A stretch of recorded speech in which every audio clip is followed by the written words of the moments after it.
स्वागत है।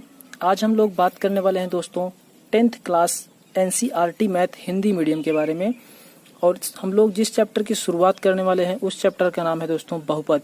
1 बाय 1 करके प्रत्येक चैप्टर के बारे में हम लोग चर्चा करेंगे, लेकिन जिस चैप्टर की शुरुआत हम करने वाले हैं उस चैप्टर का नाम है बहुपद।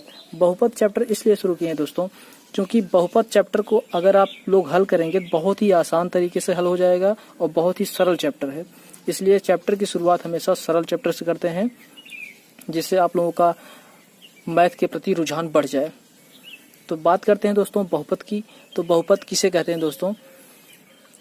ऐसे बीजी व्यंजक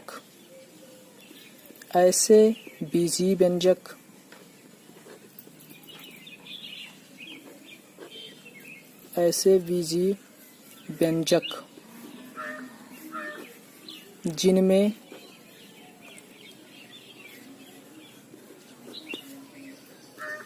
चर राशियों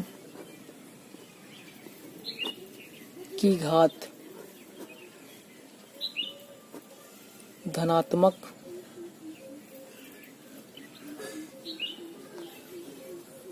या पूर्ण संख्या हो वे बहुपद कहलाते हैं।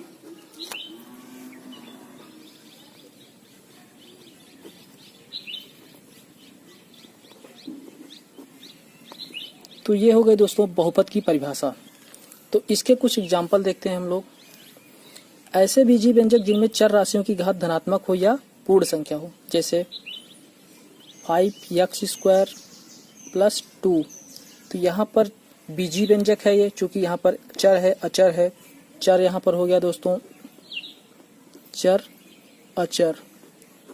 चर मतलब होता है जो संख्याएं चल सकती हैं, मतलब जो जिन संख्याओं का मान किसी सवाल में कुछ है और किसी सवाल में कुछ है, मतलब हमेशा बदल जाए। तो वो होगी x, y, z, a, b, c etc।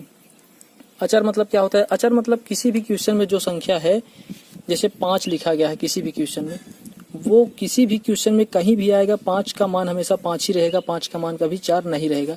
तो ये संख्याएं क्या है? अचर मतलब अचल, जो कभी बदले ना।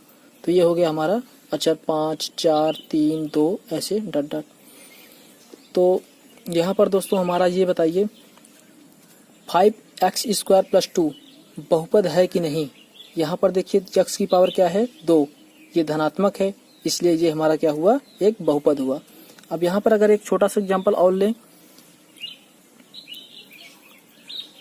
3x² + 2x + 5। यहाँ पर देखिए x की पावर धनात्मक है, पूर्ण संख्या है, तो ये क्या हुआ हमारा? ये भी बहुपद हुआ। अब देखते हैं 5। क्या 5 हमारा बहुपद है? तो बहुपद में हम बताए हैं चर राशियों की घात हमेशा पूर्ण संख्या या धनात्मक होनी चाहिए। तो यहाँ पर 5 में चर राशियों की घात क्या है? तो चर राशियों की घात 5 में क्या है दोस्तों? x की पावर 0। तो क्या हो गया यहाँ पर 5 × x की पावर 0। किसी भी संख्या की पावर अगर 0 होती है तो उसका संख्या का मान क्या होता है? 1। तो क्या प्राप्त हुआ? 1। तो यहाँ पर चर राशियों की घात क्या है दोस्तों? 0। तो जो भी हमारा क्या हुआ? ये एक बहुपद हुआ। 5 हमारा क्या हुआ? 5 एक बहुपद हुआ। तो इस प्रकार हम इसको हल करते हैं दोस्तों। बहुपद के बारे में हम लोग बेसिक जानकारी ये थी। इसके बारे में कुछ बातें और हैं, जो जैसे एक पदी बहुपद, 2 पदी बहुपद, त्रिपदी बहुपद। तो एक पदी बहुपद क्या होता है दोस्तों? जिसमें एक पद हो, जैसे 3x लिखा गया है तो ये एक पद हुआ। अब जिसमें 2 पदी बहुपद क्या होता है? जैसे 3x + 2 हो गया, यहाँ पर एक पद 2 पद हो गया। अब त्रिपदी बहुपद क्या होता है? 5x² + 2x + 7। ये क्या हो गया दोस्तों? त्रिपदी बहुपद। एक पदी, 2 पदी, त्रिपदी। ये हो गया पदों के रूप में। अब हम बात करते हैं घातों के रूप में।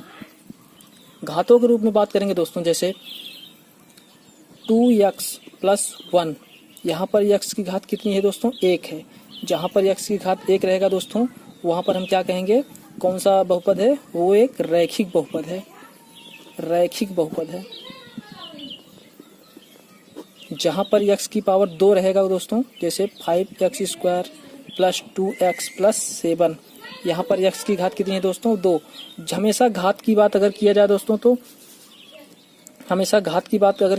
तो 5x² प्लस 2x प्लस 7 में अगर घात की बात किया जाए तो इसकी घात कितनी है दोस्तों? 2। जब भी घात की बात किया जाएगा दोस्तों तो आपको जो भी जिसकी घात सबसे अधिक रहेगी उसी की घात बताना है, ठीक है दोस्तों। तो यहाँ पर कितना होगा? x की पावर क्या रहेगी? 2। तो ये 2 है, तो ये कौन सा बहुपद हुआ? ये द्विघात बहुपद हुआ, द्विघात बहुपद।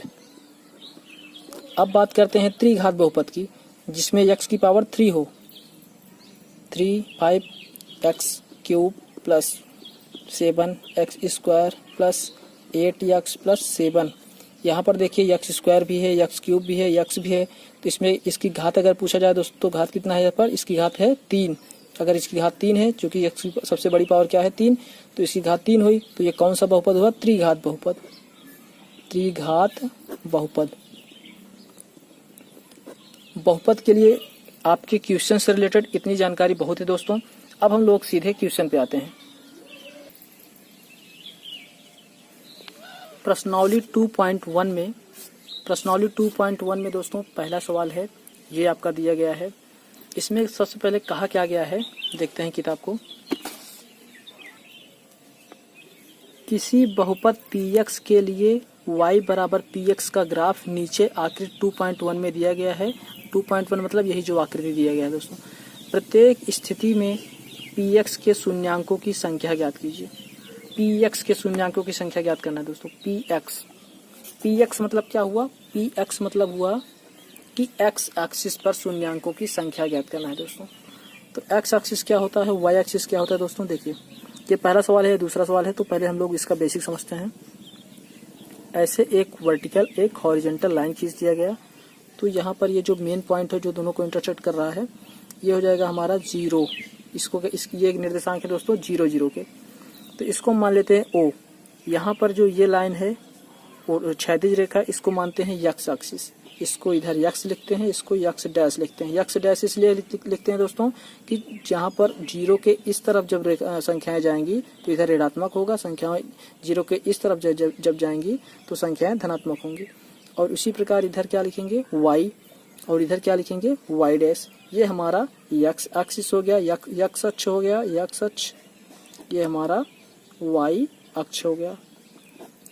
इधर 0 से ऊपर जाने पर संख्याएं धनात्मक होंगी y अक्ष पर, 0 से नीचे जाने पर y अक्ष पर संख्याएं ऋणात्मक होंगी। ये हो गया हमारा प्लस, इधर जाएंगे माइनस, इधर जाएंगे तो प्लस, इधर जाएंगे तो माइनस। अब पहले सवाल में क्या कहा है दोस्तों? px x एक्सिस पर शून्यांकों की संख्या ज्ञात करना है।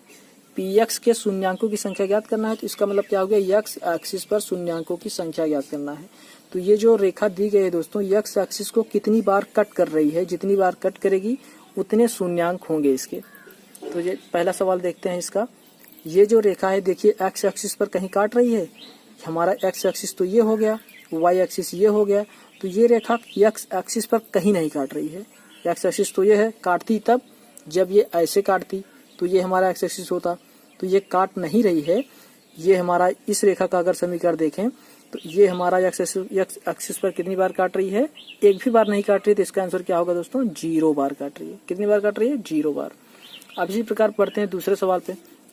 दूसरा सवाल हमारा है, यहाँ पर चेक करते हैं x एक्सिस पर कितनी बार ये जो रेखा खींची गई है, ये जो लाइन खींचा गया है, x एक्सिस को कितनी बार काट रहा है। तो यहाँ पर देखेंगे हम, x एक्सिस हमारा ये हो गया, ये x एक्सिस पर देखिए सिर्फ यही एक बार ही तो काटा है, इसलिए इसके शून्यांकों की संख्या कितनी हुई दोस्तों? 1। इसके शून्यांकों की संख्या कितनी हुई दोस्तों? 1। ये हम समझाने के लिए बताए थे दोस्तों। अब हम चलते हैं किताब पर। यहाँ पर हम देखते हैं दोस्तों, ये x एक्सिस पर ये लाइन कितनी बार काट रही है। देखिए ये x एक्सिस पर ये जा ही नहीं रही लाइन, तो ये x एक्सिस पर इसके शून्यांक कितने होंगे? 0। क्योंकि ये x एक्सिस को एक भी बार नहीं काट रहा है, इसलिए इस पे px के शून्यांकों की संख्या कितनी हुई? इस सवाल के लिए px के शून्यांकों की संख्या 0 हुई। चूंकि ये जो लाइन है ये सिर्फ y अक्ष को काट रही है, और सवाल में हमें सिर्फ p अक्ष पे जो है, x अक्ष पे जो है शून्यांकों की संख्या ज्ञात करना है। इस सवाल में हमें x अक्ष पर शून्यांकों की संख्या ज्ञात करना है। तो ये जो लाइन खींची गई है ये x अक्ष को एक भी बार नहीं काट रहा है, इसलिए इसके शून्यांकों की संख्या 0 हुआ। अब ये चेक करते हैं x अक्ष को कितनी बार काट रहा है। देखिए ये x अक्ष को यहाँ पर y अक्ष को काटा, ये हमें बताना नहीं है। हमें ये x अक्ष को कितनी बार काट रहा है, एक बार काट रहा है। तो इसके शून्यांकों की संख्या कितना होगा दोस्तों, 1। अब ऐसे तीसरे सवाल में चेक करते हैं। ये हमारा x अक्ष को एक बार यहाँ काटा, ये y को काटा, इसको छोड़ देंगे। फिर यहाँ पर x को काटा, 1 ले लेंगे। फिर यहाँ पर x को काटा, 1 ले लेंगे। 1 2 3। तो इस सवाल में px के कितने शून्यांक होंगे दोस्तों, इस सवाल में px के शून्यांकों की संख्या 1 2 3 होंगे। अब बढ़ते हैं अगले सवाल की तरफ, चौथे सवाल को देखते हैं। यहाँ पर देखिए ये x अक्ष को कितनी बार काट रहा है दोस्तों, एक बार यहाँ काट रहा है, एक बार यहाँ पर काट रहा है। तो px के शून्यांकों की संख्या कितनी हुई दोस्तों, px के शून्यांकों की संख्या 1 2, कितना हुआ 2। अब बढ़ते हैं अगले सवाल की तरफ। यहाँ पर गिनते हैं कितनी बार px के शून्यांकों को, यहाँ पर px के शून्यांकों की संख्या कितनी है, 1 2, यहाँ पर y अक्ष को काट रहा है, इसको छोड़ देना है, 3 4, 1 2 3 4। अब बढ़ते हैं इसके शून्यांकों की संख्या px, इस सवाल में px के शून्यांकों की संख्या 4 हुई। अब यहाँ पर देखते हैं 1 2, जो कि यहाँ पर सिर्फ एक ही बार काटा है, टच हुआ है। तो 1 2 ये छोड़ देना है, y अक्ष है, ये हमारा x अक्ष है, 1 2 3। कितनी px के शून्यांकों की संख्या कितनी है दोस्तों, यहाँ पर 3। आशा करता हूँ दोस्तों मेरे द्वारा बताया गया सवाल आप लोगों के समझ में आ गया होगा। अगर आपकी समझ में आ गया है तो चैनल को सब्सक्राइब कीजिए, लाइक कीजिए, दोस्तों के साथ शेयर कीजिए। जितने भी डाउट रहेंगे सारे डाउट को आपको 1 बाय 1 करके क्लियर करा दिया जाएगा दोस्तों। Thank you.